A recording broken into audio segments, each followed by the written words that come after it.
In today's video, I'm going to teach you how to use color calibration in Darktable. Color calibration is one of Darktable's most powerful color correction tools. Think of it as the modern way to handle white balance and chromatic adaptation, with more control and better results than the older white balance module. It can also act as a channel mixer, letting you influence how the red, green, and blue channels contribute to color, and it gives you per-channel brightness and saturation controls for fine-tuning. In a typical scene-referred workflow, you'll use it soon after white balance, letting color calibration take the lead on getting your colors neutral and consistent. Start by opening your photo in the darkroom view. This is where you'll perform your edits. If you don't see color calibration right away, use the module search and type color calibration. Click to enable it so the adjustments affect your image. Next, switch to the CAT tab.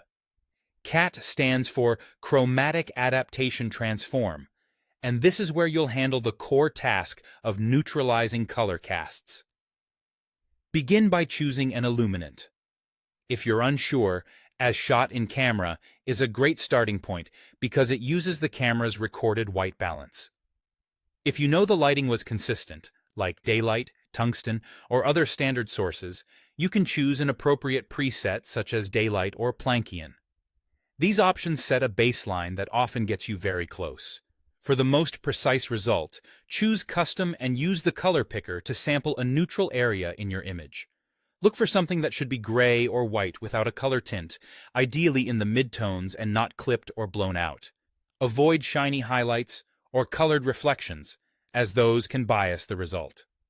One clean click tells color calibration what neutral should look like in your scene. After setting custom, refine the look with the temperature, hue, and chroma sliders. Temperature shifts the image along the warm to cool axis. Hue rotates the tint to balance green and magenta casts.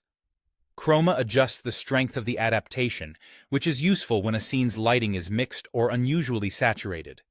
Make small moves, then toggle the module on and off to compare. If you take it too far, reset the slider and try again. Once neutrality is dialed in, remember that color calibration can also serve as a channel mixer and provide per-channel brightness and saturation adjustments. Subtle tweaks here can help guide mood or correct stubborn color imbalances, but keep changes gentle to preserve natural tones. That's it. Open your photo, enable color calibration, work in the CAT tab, pick an illuminant, and fine-tune with temperature, hue, and chroma. With a little practice, you'll get clean, consistent color in just a few clicks.